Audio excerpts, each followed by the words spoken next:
Welcome to our Wellness Wednesdays. My name is Miss Lester, the college advisor at Person High School. Today's edition of our Wellness Wednesday will be something very near and dear to my heart. It's something that keeps our minds sharp and our moods anything but flat, and that is music. Music has a lot of benefits for our well-being, like improving our memory or our mood and decreasing our anxieties. And today we're actually going to experience music together.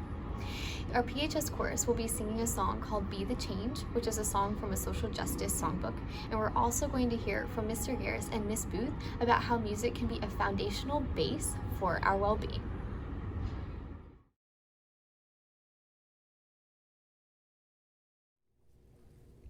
Be the change you want to see in the world.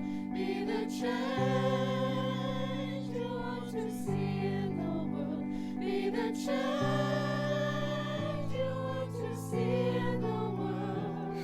And change will come to you. Be the voice you want to hear in the world. Be the voice you want to hear in the world. Be the voice you want to hear in the world. And change will come to you. Be the light you want to shine in the world. Be the light you want to shine in the world. Be the light you want to shine in the world. And change will come to you.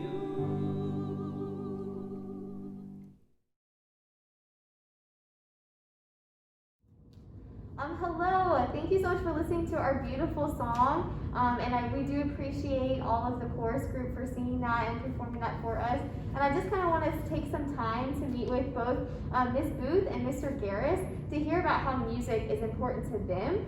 Both of these people are incredible assets to Person High School, and given that situation for us, I wanted to kind of pick their brains about the importance of music and why it's related to wellness.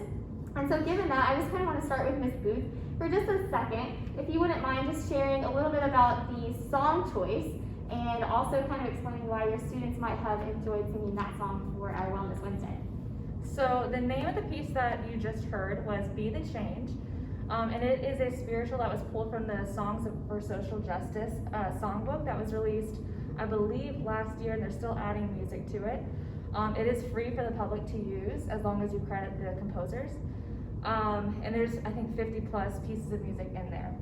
And part of why I chose this piece was we talk a lot about, in my classroom, about refusing to be a victim to your circumstances, manifesting positivity and success in your life, and making an intentional choice to be your best self every day. And in our classroom, it's not just any one individual that streamlines our success. It takes all of us coming ready to learn and ready to support one another. So Be the Change is, what do you want the world to look like and how can you contribute to that? So we reflect on that and what we can do to make a difference. That's awesome. And given the situation of our world and all the circumstances going around that, it's an awesome song to be singing right now. So we appreciate your kiddos doing that for us. And then I guess we kind of touched a little bit about this, about wellness and how music can be really good for your wellness and then kind of inspire you or get you out of really hard times. So I'm curious what y'all's opinions are on how wellness and music can be connected, and if there's anything you can speak to that on. I'll let you start. Okay. I ask this to my students a lot, specifically whether about their mood, in regards to their mood or their feelings, whether they either use music to alter their emotions or how they're feeling, or whether they use it to match it. And I always get a good mix of those of answers, which I think that shows the value in music. You can find meaning in the lyrics, or on the other hand, you can use it. If you're feeling sad but you want to feel happy, you could put something more upbeat on, and it change your mood.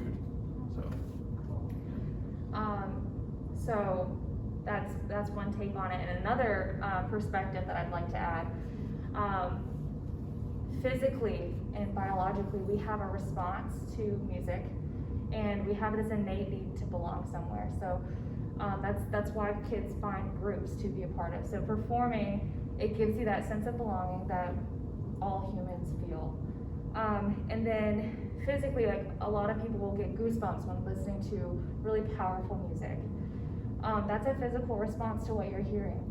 And there's also science to like your posture and the way that you stand and the way that you breathe and how that affects your wellness too. So a lot of the time in my classes, we talk about how we breathe when we sing, how we stand when we sing. So you're building these tools and techniques that help you with public speaking, with just a presence when you walk into a room, and it affects your overall confidence. Like there are studies that I had to read when I was in conducting classes, for example, about just taking up space. It feels vulnerable if you're not used to it, but like power stance. You know, Beyonce has a power stance, and when she comes on stage, there's no question whether she's confident and she's going to give a great performance. So we try to utilize a lot of those skills in our performing in our classes because they do directly connect to your wellness and to the way that you think about yourself and to the way that you interact with other people.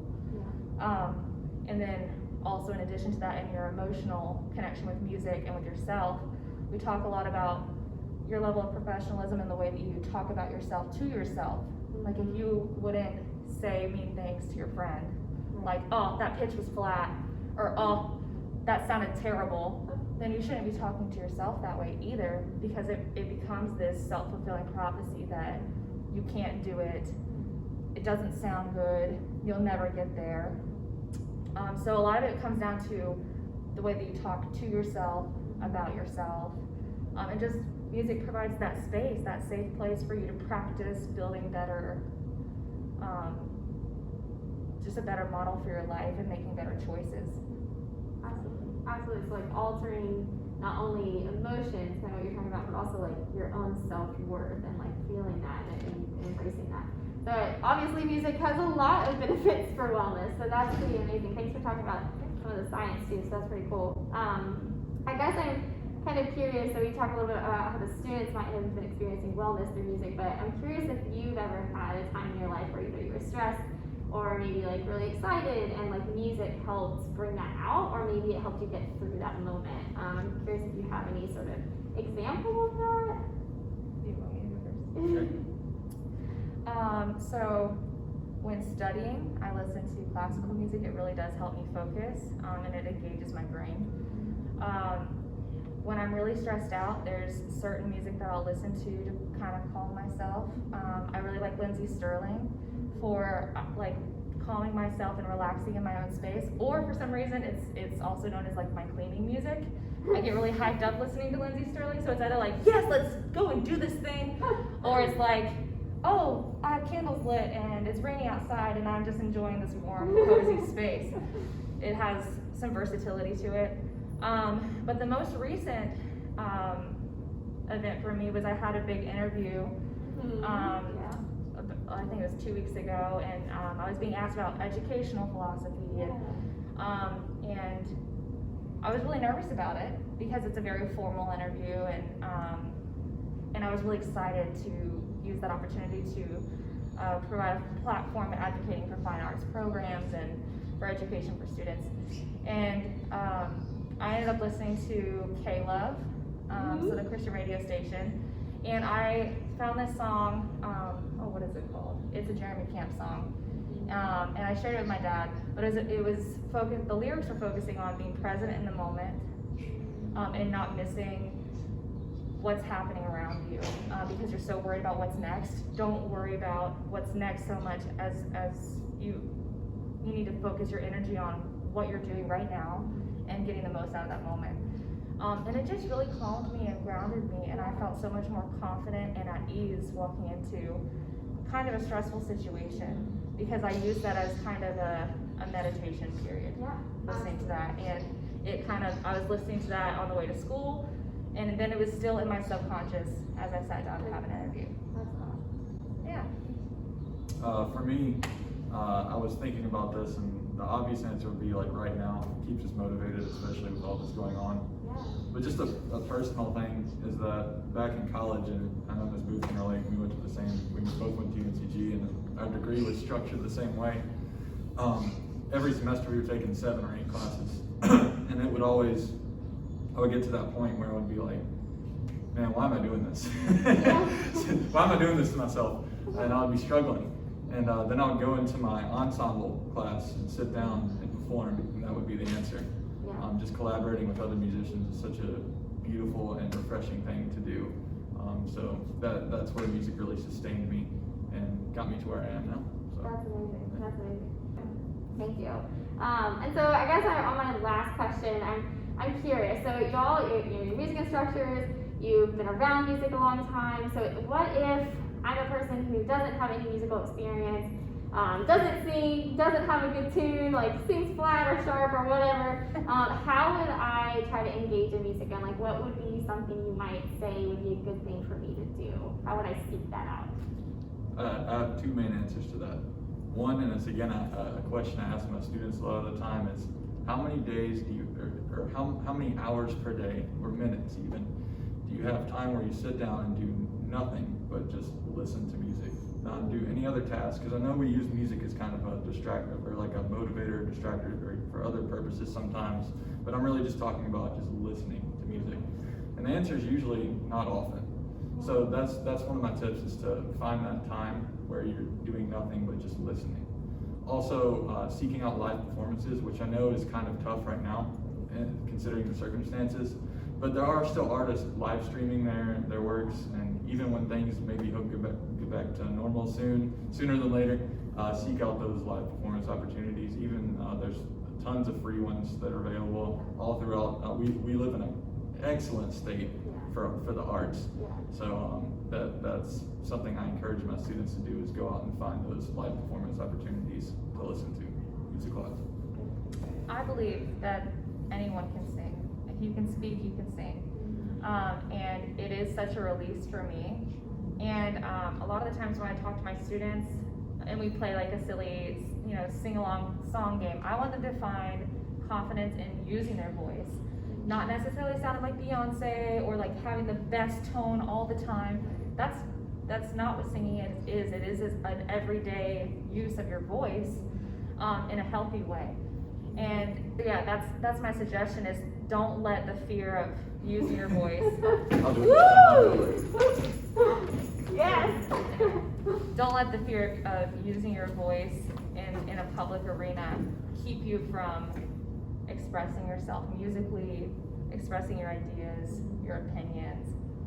Take ownership of that, and what you have to say deserves to be heard. And it's important. What you have to say is enough.